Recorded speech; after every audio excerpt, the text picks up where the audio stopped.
ആദ്യമേ തന്നെ ഈ വിശുദ്ധമായ അൾത്താരയിൽ പരിശുദ്ധ അമ്മയുടെ പ്രത്യക്ഷീകരണം നടത്തിയ ഈ സന്നിധിയിൽ എന്നെ അനുഗ്രഹിച്ച് ഇവിടെ എത്തിച്ചതിന് പരിശുദ്ധ അമ്മയോടും തിരുക്കുമാരനോടും 1000 നന്ദി പറയുകയാണ്. എൻ്റെ പേര് വിപിൻ വർഗീസ്, സ്ഥലം വെച്ചൂർ വൈക്കം, ഇടവക ഇടയാഴം സെൻറ്റ് ജോസഫ് ചർച്ചാണ്. 2019 ഞാൻ കൃപാസനത്തെക്കുറിച്ച് പേപ്പറിലൂടെയും സുഹൃത്തു വഴിയും അറിയുന്നത്.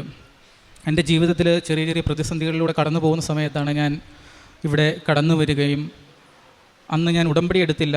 പകരം അന്നുണ്ടായിരുന്ന പ്രത്യക്ഷീകരണ പ്രാർത്ഥനയും ഉടമ്പടി പ്രാർത്ഥനയും ഒക്കെ ചൊല്ലി ഞാൻ മുൻപോട്ട് പോയിക്കൊണ്ടിരുന്നു. പ്രാർത്ഥനകൾക്ക് പ്രത്യേക സമയമൊന്നും ഞാൻ നിശ്ചയിച്ചിരുന്നില്ല. എനിക്ക് തോന്നുന്നൊരു സമയത്ത് രാവിലെയും തോന്നുന്നൊരു സമയത്ത് വൈകിട്ടും പ്രാർത്ഥനയും ചൊല്ലിയൊക്കെയാണ് ഞാൻ മുൻപോട്ട് പോയത്. അങ്ങനെ 2023-24 വർഷങ്ങളൊക്കെ ആയപ്പോൾ എൻ്റെ പ്രതിസന്ധി വളരെ ബുദ്ധിമുട്ടിലേക്കായി. എനിക്ക് മുൻപോട്ട് പോകുവാനായിട്ട് പറ്റില്ല എന്നൊരു സിറ്റുവേഷനിലേക്ക് ഞാൻ എത്തിപ്പെട്ടു. എൻ്റെ ജോലിയിൽ പ്രതിസന്ധി വന്നു. വർക്ക് ചെയ്തുകൊണ്ടിരുന്ന ജോലി സ്ഥാപനത്തിലേക്ക് കിട്ടാൻ ഞാൻ എൻ്റെ ഡിപ്പാർട്ട്മെൻറ്റിൽ നിന്ന് കൊടുക്കുവാനുള്ള പേയ്മെൻറ്റ്സുകൾ സെറ്റിൽ ചെയ്യാൻ പറ്റാതെ വന്നു.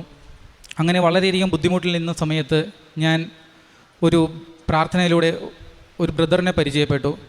ആ ബ്രദറിൽ പ്രാർത്ഥനയുടെ സമയത്ത് എന്നോട് പറഞ്ഞു, ആദ്യമായിട്ട് സംസാരിച്ചപ്പോൾ തന്നെ പറഞ്ഞു, മാതാവ് ഒരു കുട ചൂടി സഹോദരൻ്റെ കൂട്ടത്തിൽ നിൽപ്പുണ്ട്, അങ്ങനെയാണ് എനിക്ക് കാണുന്നതെന്ന് പറഞ്ഞു. അപ്പോൾ ഞാൻ പറഞ്ഞു, ഞാൻ ഉടമ്പടി പ്രാർത്ഥന, പ്രത്യക്ഷീകരണ പ്രാർത്ഥനയും സായാഹ്ന പ്രാർത്ഥനയും ഒക്കെ ചെല്ലാറുണ്ട്, അതിനങ്ങനെ കൃത്യതയൊന്നുമില്ല, പ്രാർത്ഥിക്കാറുണ്ട് എന്ന് പറഞ്ഞു.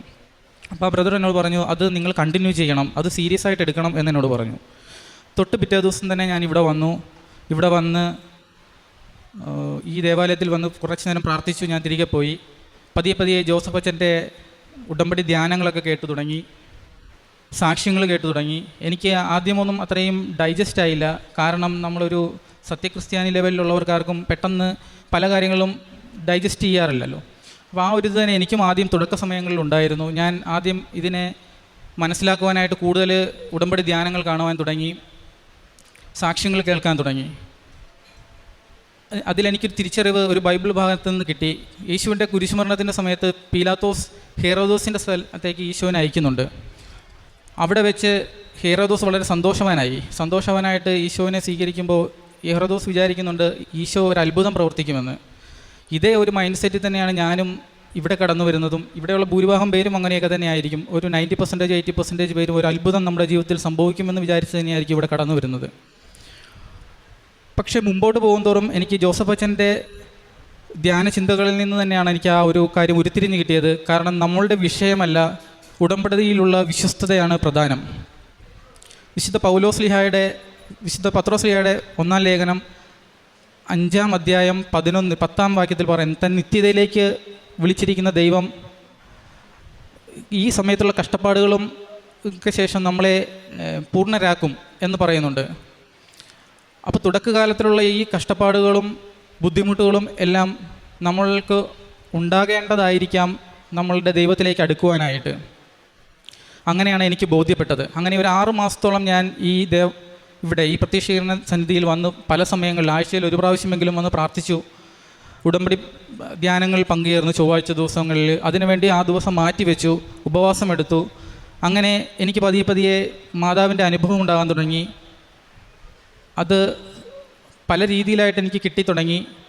അങ്ങനെ മുമ്പോട്ട് പോയിക്കൊണ്ടിരിക്കുമ്പോൾ 2026 തുടക്കമായപ്പോഴത്തേക്കും സംഗതിയൊക്കെ വീണ്ടും വളരെ ബുദ്ധിമുട്ടിലേക്കായി. ഞാൻ വിചാരിച്ചിരിക്കുന്നതൊന്നുമല്ല നടക്കുന്നത്, ഒരത്ഭുതമൊന്നും എനിക്ക് സംഭവിച്ചില്ല. അങ്ങനെ ഞാൻ വളരെ ദുഃഖിതനായിട്ട് വീണ്ടും ഉടമ്പടിയിൽ തന്നെ ശരണം വെച്ച് മുമ്പോട്ട് പോകുവാനായിട്ട് ഒരു കാര്യം, എന്തായാലും എൻ്റെ ജീവിതത്തിൽ എന്ത് സംഭവിച്ചാലും ഞാൻ ഒരു കാര്യം തീരുമാനിച്ചു, ഞാൻ എന്തായാലും പിന്നോട്ടില്ല, മുൻപോട്ട് തന്നെയുള്ളൂ. എന്തൊക്കെ പോയാലും കുഴപ്പമില്ല, മുമ്പോട്ട് തന്നെ പോകും എന്ന് തീരുമാനിച്ചു. അങ്ങനെ 3-ാം ഉടമ്പടി പുതുക്കി. ആ സമയത്ത് ജനുവരി ആദ്യം തന്നെ പ്രതിസന്ധിയായിരുന്നു. എൻ്റെ ഫാദറിനൊരു രോഗം വന്നു.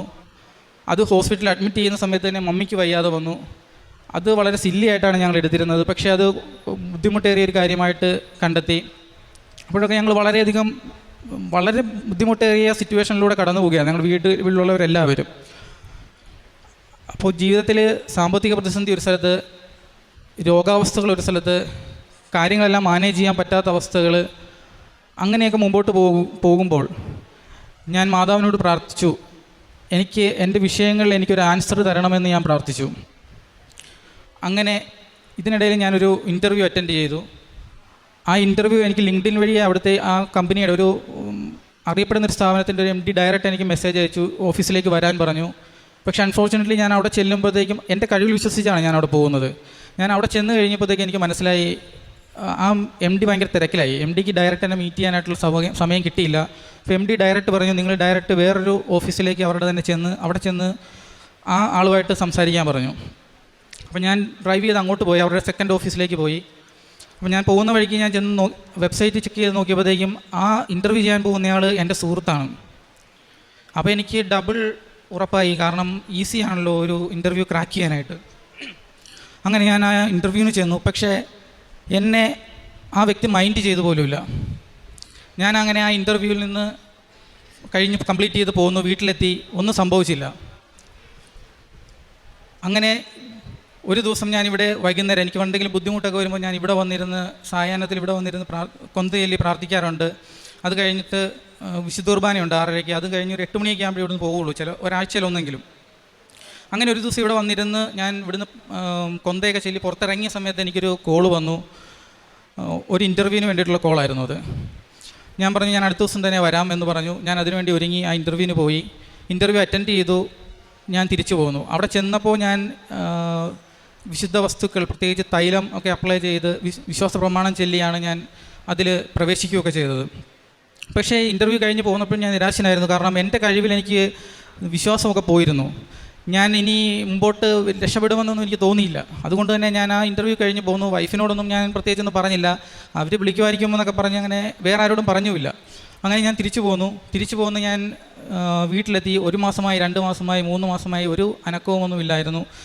അങ്ങനെ എനിക്ക് ഒരു 3 മാസം കഴിഞ്ഞ ദിവസം എന്നെ ആ കമ്പനിയിൽ നിന്ന് തിരിച്ചു വിളിച്ചിട്ട് എന്നോട് എത്രയും പെട്ടെന്ന് ജോയിൻ ചെയ്യണമെന്ന് പറഞ്ഞു. അങ്ങനെ എനിക്ക് ഓഫർ ലെറ്റർ വെള്ളിയാഴ്ച അയച്ചു തന്നു. ഞാൻ അത് സൈൻ ചെയ്ത് അക്സെപ്റ്റ് ചെയ്തു. 22-ാം തീയതി ആ കമ്പനിയിൽ അവരുടെ മാർക്കറ്റിംഗ് ഡിപ്പാർട്ട്മെൻറ്റിൻ്റെ മാനേജറായിട്ട് ജോലിക്ക് പ്രവേശിക്കുകയാണ്.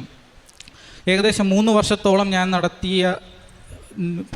ശ്രമിച്ച കാര്യം വെറും ഒരു 3 മാസത്തിനുള്ളിൽ അല്ലെങ്കിൽ 4 മാസത്തിനുള്ളിൽ എനിക്ക് സമയ ചുരുക്കത്തിൻ്റെ അമ്മ അത് വളരെ പെട്ടെന്ന് ഒരു സാധാരണഗതിയിൽ കാണുന്ന ഒട്ടുമിക്ക ഇൻ്റർവ്യൂവിൻ്റെ കടമ്പകളൊന്നുമില്ലാതെ തന്നെ അത് എനിക്ക് ക്ലിയർ ചെയ്ത് തരാൻ സാധിച്ചു.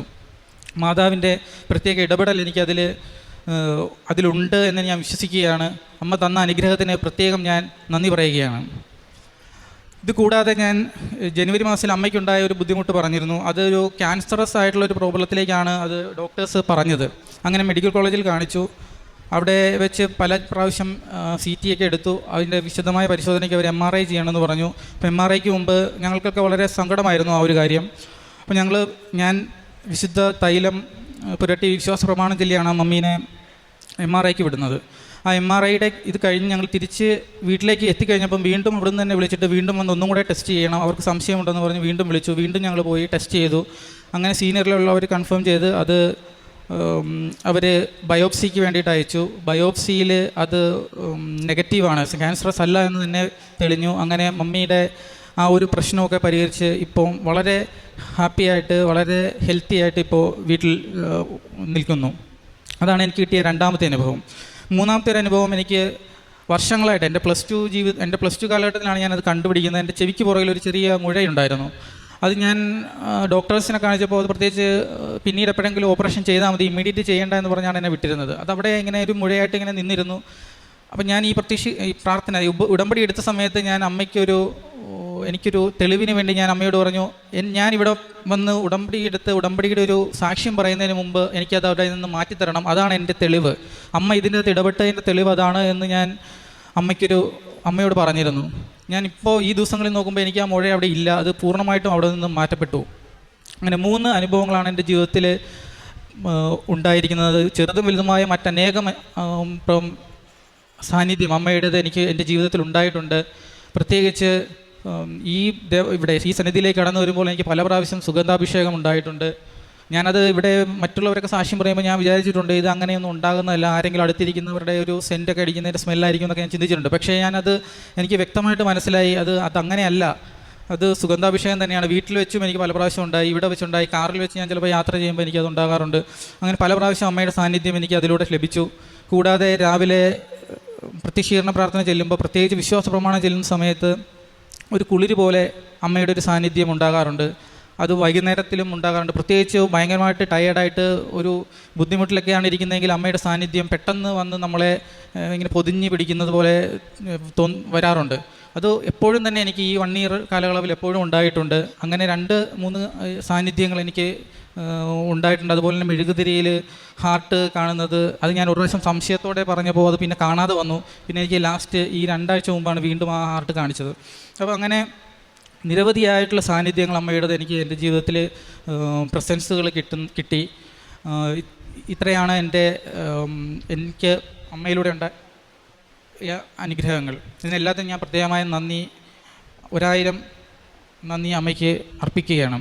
കാരുണ്യപ്രവൃത്തികളായിട്ട് ഞാൻ ചെയ്തത്, ഞാൻ പള്ളിയിൽ ഒരു പ്രധാനമായിട്ടുള്ളൊരു സ്ഥാനമുണ്ടായിരുന്നു, അച്ഛനോടൊപ്പം പ്രവർത്തിച്ചുകൊണ്ടിരുന്നു. അപ്പോൾ അവിടെ ഒരു കാരുണ്യ അക്കൗണ്ട് ക്രിയേറ്റ് ചെയ്ത്, അവിടെ ബുദ്ധിമുട്ട് വരുന്ന ആർക്ക് ബുദ്ധിമുട്ട് വന്നാലും അവരെ സഹായിക്കാനായിട്ടൊരു അക്കൗണ്ട് ഡെവലപ്പ് ചെയ്ത് അത് എത്തിക്കാനായിട്ടൊരു ശ്രമം ചെയ്യാറുണ്ടായിരുന്നു. അവിടെ അച്ഛനുമായിട്ട് പോയി അവർക്ക് വേണ്ടി പ്രാർത്ഥിക്കുകയൊക്കെ ചെയ്യുന്ന ഒരു ഇത് ഫോളോ ചെയ്യുന്നുണ്ടായിരുന്നു. രണ്ടാമത്, ആരെങ്കിലും ബുദ്ധിമുട്ടൊക്കെ എടുക്കുന്നവർക്ക് അവരുടെ അടുക്കൽ ഇവിടുന്ന് കൃപാസനത്തിൻ്റെ പത്രം കൊണ്ടുപോയി അത് കൊടുത്ത് അവിടെ വെച്ച് അവർക്ക് വേണ്ട കാര്യങ്ങളൊക്കെ എന്തെങ്കിലുമൊക്കെ മേടിച്ചു കൊടുത്ത് അവരോട് സംസാരിച്ചൊക്കെ പോകുന്ന രീതി അതും ചെയ്തുകൊണ്ടിരുന്നതാണ്.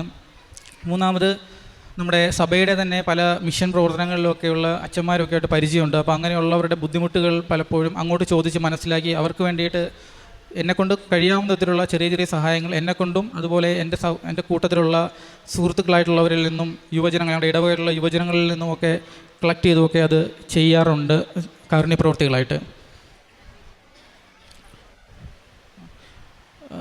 ആത്മീയ ജീവിതത്തിൽ ഞാൻ പത്രം ചുമ്മാ അവിടെ ഇവിടെയും കൊണ്ടുപോയി കൊടുത്തിട്ട് പോകുന്നത്, ഞാൻ പ്രത്യേകിച്ച് ഹോസ്പിറ്റലിലൊക്കെ ആയിരുന്ന സമയത്ത് അങ്ങനെ ആളുകൾ കൊണ്ടുവന്ന് ചുമ്മാ ഇട്ടിട്ട് പോകുന്നത് ഞാൻ കണ്ടിട്ടുണ്ട്. അത് കൊണ്ടുവന്നിട്ട് ഇട്ടിട്ട് പോയിട്ട് അത് അവിടെ തന്നെ കിടക്കുന്നത് എനിക്ക് വളരെ ദുഃഖം തോന്നി. അപ്പോൾ ഞാൻ പല പ്രാവശ്യം ഞാൻ അവിടെ ഹോസ്പിറ്റലായിരുന്ന സമയത്ത് ഞാൻ അവിടെ നിന്ന് പെറുക്കിയെടുത്ത് മാറ്റി മറ്റുള്ളവർക്ക് കൊണ്ടേ കൊടുക്കുകയൊക്കെ ചെയ്തിട്ടുണ്ട്.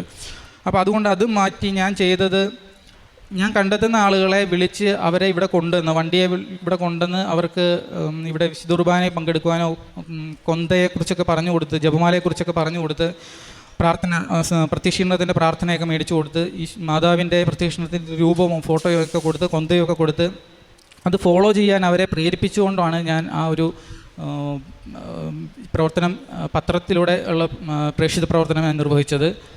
അതുകൂടാതെ ബൈബിൾ ഞാൻ ദിവസേന വായിക്കും. അത് വെറുതെ ചുമ്മാ വായിച്ചു പോവുമല്ല, ബൈബിൾ ക്ലാസ്സുകൾ കേട്ട് യഥാർത്ഥത്തിലൊരു ഞാൻ ചിന്തിച്ചിരുന്നത് എനിക്ക് ബൈബിളൊക്കെ നന്നായിട്ട് അറിയാമെന്നാണ് വിചാരിച്ചിരുന്നത്. പക്ഷേ ബൈബിളിലേക്ക് കൂടുതൽ അടുത്ത് കഴിഞ്ഞപ്പോൾ ഈ ഒരു അരമണിക്കൂറല്ല 1 മണിക്കൂറൊക്കെ ബൈബിൾ വായിച്ച് അതിനെക്കുറിച്ച് കൂടുതൽ മനസ്സിലാക്കി ബൈബിൾ ക്ലാസ്സുകളിലൂടെ പോയപ്പോൾ എനിക്ക് മനസ്സിലായി ദൈവം ഒരുക്കിയിരിക്കുന്ന രക്ഷാപദ്ധതിയുണ്ട് മനുഷ്യന് വേണ്ടി. അത് അബ്രഹാത്തെ വിളിച്ചുകൊണ്ട് തുടങ്ങിയ ആ പദ്ധതി അത് ക്രിസ്തുവിൽ നമുക്ക് പൂർണ്ണമാക്കി തന്നു. അതിനെക്കുറിച്ച് അത് വളരെ വിശാലമാണ്, നമുക്ക് വാക്കുകളിൽ പറഞ്ഞൊതുക്കാൻ പറ്റുന്നൊരു കാര്യമല്ല. അപ്പോൾ ബൈബിള് വായിച്ചുകൊണ്ട് അത് ധ്യാനിച്ച് അതിൻ്റെ ക്ലാസ്സുകൾ കേട്ട് തന്നെ അത് ഞാൻ മനസ്സിലാക്കി അതിലൂടെ ഈ രക്ഷാകര പദ്ധതിയിലും ദൈവത്തിന് സാക്ഷിയാകാനുമായിട്ടുള്ള ഒരു പ്രവർത്തനം ഞാൻ ചെയ്തിരുന്നു. ദിവസവും സാധാരണ ക്രിസ്ത്യാനികളായിട്ടുള്ള ഞങ്ങളൊക്കെ സത്യക്രിസ്ത്യാനിക്കാണെന്ന് പറയുകയും വർഷത്തിൽ 1 പ്രാവശ്യം ഉപസാരിക്കുകയും വല്ലപ്പോഴും കുർബാനയ്ക്ക് പോവുകയൊക്കെ ചെയ്യുന്നൊരു ജീവിത രീതിയായിരുന്നു എൻ്റെ ഉടമ്പടിക്ക് മുമ്പ്. ഉടമ്പടി കഴിഞ്ഞപ്പോഴത്തേക്കും ഉടമ്പടി ചെയ്ത് തുടങ്ങിയപ്പോഴത്തേക്കും അത് മാറ്റം വന്നു. എല്ലാ ദിവസവും എനിക്കൊരു ദിവസം ഉടമ്പടി എടുത്ത് ആദ്യത്തെ ദിവസങ്ങളിൽ എനിക്ക് രാത്രിയിൽ എൻ്റെ ദേഹത്ത് വന്ന് കാലിൽ വന്ന് ശക്തമായിട്ട് അടിച്ചു ആരോ. മാതാവാണെന്ന് തന്നെയാണ് എനിക്ക് വിശ്വസിക്കുന്നത്. കാരണം ഞാൻ എഴുന്നേറ്റ് നോക്കിയപ്പോഴത്തേക്കും കൊച്ചുങ്ങളും വൈഫും ഒക്കെ നന്നായിട്ട് ഉറങ്ങുമായിരുന്നു. അപ്പോൾ ഞാൻ എഴുന്നേറ്റ് കുറച്ച് നേരം ഇരുന്നു, ഞാൻ വീണ്ടും കിടന്നുറങ്ങി, പ്രാർത്ഥിച്ചില്ല, ഞാൻ കിടന്നുറങ്ങി. 2:30 ആയിരുന്നു സമയം. അതിന് വീണ്ടും എൻ്റെ കാലിൽ അടിച്ചു, ഞാൻ എഴുന്നേറ്റിരുന്നു. അപ്പോൾ എനിക്ക് മനസ്സിലായി ഈ ഉടമ്പടിയുമായിട്ട് ഞാൻ ഇതിനെ ലിങ്ക് ചെയ്തു. അപ്പോൾ എനിക്ക് മനസ്സിലായി ഞാൻ പ്രാർത്ഥിക്കാനായിട്ടുള്ള ഒരു കോളായിരിക്കുമെന്ന് എനിക്ക് മനസ്സിലായി. ഞാൻ കുറച്ച് നേരം ഇരുന്ന് പ്രാർത്ഥിച്ചു. അത് കഴിഞ്ഞ് ഞാൻ വീണ്ടും കിടന്നുറങ്ങിപ്പോയി. അപ്പോൾ വീണ്ടും എന്നെ ഒരു 5:30 ആയപ്പോൾ വീണ്ടും വന്ന് എൻ്റെ കാലിൽ അടിച്ചു, ഞാൻ എഴുന്നേറ്റു. അങ്ങനെയാണ് ഞാൻ 5:30യുടെ പ്രാർത്ഥന ചെല്ലാൻ ശരിക്കും തുടങ്ങിയത്. അത് കഴിഞ്ഞ് അത് ചെല്ലി ഒരു 6:15 ആകുമ്പോൾ വിശുദ്ധ കുർബാനയ്ക്ക് പോകുന്ന രീതി ഞാൻ തുടരുന്നു. അത് എല്ലാ ദിവസവും തന്നെ വിശുദ്ധ കുർബാന ചൊല്ലി വിശുദ്ധ കുമ്പസാരം ചെയ്ത് കുർബാന സ്വീകരിക്കാറുണ്ട്. വിശുദ്ധ കുമ്പസാരം 2 ആഴ്ച കൂടുമ്പോൾ തന്നെ ചെയ്യാറുമുണ്ട്. അമ്മയിലൂടെ നൽകിയ എല്ലാ അനുഗ്രഹങ്ങൾക്കും ഞാൻ നന്ദി ഒരിക്കൽ കൂടി ഈ പ്രത്യക്ഷണത്തിൻ്റെ സന്നിധിയിൽ സാക്ഷ്യമായിട്ട് സമർപ്പിക്കുകയാണ്. ഈ ഉടമ്പടി ജീവിതത്തിൽ തന്നെ എനിക്ക് എന്തൊക്കെ സംഭവിച്ചാലും എനിക്ക് പ്രതിസന്ധികൾ ഉണ്ടാകുമെന്ന് എനിക്കറിയാം. ആ പ്രതിസന്ധികൾ ഈ അമ്മയോടൊത്ത് പോകുമ്പോൾ നമുക്ക് ഈ പ്രതിസന്ധികൾ നമ്മളെ അറിയിക്കപ്പെടുന്നുണ്ട്, നമുക്ക് മെസ്സേജായിട്ട് കിട്ടുന്നുണ്ട് പലപ്പോഴും. ഇന്ന പ്രശ്നങ്ങൾ ഇന്ന സമയത്ത് ഉണ്ടാകും, ഇന്ന സ്ഥലത്ത് നിന്ന് ഇന്ന കോൾ വരും, അല്ലെങ്കിൽ ഇന്ന ആൾ വരും എന്നൊക്കെയുള്ളൊരു ഇൻറ്റ്യൂഷൻസോ അല്ലെങ്കിൽ ഒരു മെസ്സേജോ നമുക്ക് കിട്ടുന്നുണ്ട്. അത് മതി ജീവിതത്തിന്, വേറെ ഒന്നുമില്ലെങ്കിലും ജീവിതം ധന്യമാണെന്ന് ഞാൻ തിരിച്ചറിയുകയാണ്. ഈ ഉടമ്പടി ജീവിതത്തിൽ തന്നെ ഞാൻ മുൻപോട്ട് പോകും. ജീവിതാവസാനം വരെ എൻ്റെ കുടുംബവും ഞങ്ങളും സന്തുഷ്ടരാണ്, സമാധാനപൂർവ്വമായിട്ട് പോകാനായിട്ട് ആണ് ആഗ്രഹിക്കുന്നത്. എനിക്ക് നൽകിയ എല്ലാ അനുഗ്രഹങ്ങൾക്കും നന്ദി പറഞ്ഞുകൊണ്ട് മാതാവിന് മുമ്പിൽ എൻ്റെ സാക്ഷ്യം സമർപ്പിക്കുന്നു. നീ തീരുമാനിക്കുന്ന കാര്യം സാധിച്ചു കിട്ടും, നിൻ്റെ പാതകൾ പ്രകാശിതമാകും. ജോബിൻ്റെ പുസ്തകം 22-ാം അധ്യായം 28-ാം വചനമാണ്. കൃപാസനം ഉടമ്പടി, മരിയൻ ഉടമ്പടി വിശ്വാസപരമായ ആത്മീയ തീരുമാനമാണ്. ഉടമ്പടി മക്കളുടെ ജീവിതത്തിൽ വിശ്വാസത്തോടെ ദൈവസന്നിധിയിൽ സമർപ്പിക്കുന്ന തീരുമാനം ദൈവം അനുഗ്രഹിക്കുമെന്നാണ് ഓരോ സാക്ഷ്യങ്ങളും നമുക്ക് വെളിപ്പെടുത്തുന്നത്. പുതിയ വഴികൾ തുറന്നു തരുന്ന ഒരു ദൈവം, നമ്മെ സംരക്ഷിച്ച് നമ്മുടെ കരങ്ങൾ പിടിച്ച് നമ്മെ മുന്നോട്ട് നയിക്കുന്ന കൃപാസനം അമ്മ, അത് ഒരു പ്രത്യേക സമയത്ത് നമ്മൾ ഒരു കൂട്ടമായിട്ട് ഒരു ഗ്രൂപ്പിലായിരിക്കും നിൽക്കുന്നത്. പക്ഷെങ്കിൽ സ്വന്തം ഒരാൾക്ക്, ഒരു വ്യക്തിക്ക് മാത്രമായിട്ട് ലഭിക്കുന്നെങ്കിൽ അത് ദൈവത്തിൻ്റെ ഒരു സാന്നിധ്യമാണ്. അത് ദൈവം ഈശോ അമ്മ പറയുന്നത് ഞാൻ എൻ്റെ കൂടെയുണ്ട് എന്നുള്ളൊരു സാന്നിധ്യത്തിൻ്റെ അടയാളമായിട്ടാണ് ഈ മകനും അമ്മയുടെ സാന്നിധ്യം മനസ്സിലാക്കാൻ സാധിച്ചത്. പിന്നീട് മെഴുകുതിരിയിലും പല രൂപത്തിലാണ് ഈശോയും അമ്മയും ഈശോയുടെ സാന്നിധ്യം മനസ്സിലാക്കി കൊടുത്തത്. ഈശോയുടെ അമ്മയുടെ ചേർന്ന് നിൽക്കുമ്പോൾ നമ്മൾ കൂടെയുണ്ടെന്നുള്ളൊരു സാന്നിധ്യമാണ് വെളിപ്പെടുത്തുന്നത്. നമ്മുടെ ജീവിതത്തിലും ഈശോയും അമ്മയും കൂടെയുണ്ടെന്ന് നമുക്ക് വിശ്വസിക്കാം. എല്ലാ രോഗങ്ങളുടെ അസുഖത്തിലും പുറപ്പാടിൻ്റെ പുസ്തകം 15-ാം അധ്യായം 26-ാം വചനം പറയുന്നത് ഞാൻ ഇതിനെ സുഖപ്പെടുത്തുന്ന കർത്താവാണെന്നാണ്. സുഖപ്പെടുത്തുന്ന ദൈവമാണ് നമ്മുടെ കൂടെയുള്ളൊരു ദൈവം. ആ ദൈവത്തിൽ പൂർണ്ണമായിട്ട് വിശ്വസിക്കാം. നമ്മുടെ രോഗങ്ങളെല്ലാം ഈശോയുടെ അമ്മയുടെ കരങ്ങളിൽ നമുക്ക് സമർപ്പിക്കാം. ഈ മകൻ സാക്ഷ്യപ്പെടുത്തിയത് പ്രതിസന്ധികളുടെ സമയങ്ങളിൽ പെരുമഴയിലാണ് ഈശോയും അമ്മയും വിളിച്ചത്. പക്ഷെങ്കിൽ ഇപ്പോൾ അനുഗ്രഹത്തിൻ്റെ ഒരു പെരുമഴയിലാണ് ദൈവത്തിന് നന്ദി പറയുന്നത്. നല്ലൊരു ക്രിസ്ത്യാനിയായിട്ട് ജീവിക്കാൻ സാധിക്കുന്ന ഇപ്പോഴാണ്. ഉടമ്പടി എടുത്തതിൽ പിന്നെ കുമ്പസാരം റെഗുലറായിട്ട് കുമ്പസാരിക്കുകയും ജീവിതത്തിൽ ഒരിക്കലും അനുഭവിക്കാത്ത സമാധാനവും സന്തോഷവുമാണ് ഉടമ്പടിയിൽ വന്നതിന് ശേഷം അനുഭവിക്കാൻ സാധിച്ചു എന്നാണ്. നിൻ്റെ ജീവിതം കർത്താവിനെ ഭരമേൽപ്പിക്കുക, കർത്താവിൽ വിശ്വാസം അർപ്പിക്കുക, അവിടുന്ന് നോക്കിക്കൊള്ളുമെന്നാണ് സങ്കീർത്തനം 37:5 വചനം പറയുന്നത്. നമ്മുടെ ജീവിതത്തിൽ എല്ലാ കാര്യങ്ങളും ദൈവത്തിന് വിട്ടുകൊടുക്കാം, ദൈവത്തിന് ഭരമേൽപ്പിക്കാം. നമ്മുടെ ജീവിതത്തിൽ കൂടുതൽ ദൈവത്തിൻ്റെ സാന്നിധ്യം മനസ്സിലാക്കുവാൻ നമുക്ക് സാധിക്കട്ടെ എന്ന് വിശ്വസിക്കാം. തീരുമാനിക്കുന്ന കാര്യം നിനക്ക് സാധിച്ചു കിട്ടും. നിൻ്റെ പാതകൾ പ്രകാശിതമാക്കി തരുന്ന ഒരു ദൈവമാണ് നമ്മുടെ കൂടെയുള്ളതെന്നും വിശ്വസിച്ചുകൊണ്ട് നമ്മുടെ ഉടമ്പടി ജീവിതം കൂടുതൽ തീഷ്ണതയോടെ മുന്നോട്ട് നയിക്കാം. വിപിൻ വർഗീസിനും കുടുംബത്തിനും ലഭിച്ച എല്ലാ അനുഗ്രഹങ്ങൾക്കും നമ്മൾക്ക് കരങ്ങളടിച്ച് ദൈവത്തെ മഹത്വപ്പെടുത്താം. യേശുവേ നന്ദി, യേശുവേ സ്തുതി, ആവേ മരിയ. അത്യപൂർവ ദൈവാനുഭവങ്ങൾ ഇനി നിങ്ങൾക്കും സ്വന്തം. ഈ യൂട്യൂബ് ചാനൽ ഇതുവരെ സബ്സ്ക്രൈബ് ചെയ്തിട്ടില്ലെങ്കിൽ ഇപ്പോൾ തന്നെ സബ്സ്ക്രൈബ് ചെയ്യുക. ഈ വീഡിയോ ഇപ്പോൾ തന്നെ നിങ്ങളുടെ സുഹൃത്തുക്കൾക്ക് ഷെയർ ചെയ്തുകൊണ്ട് കർത്താവിൻ്റെ പ്രേക്ഷിതരാകുക.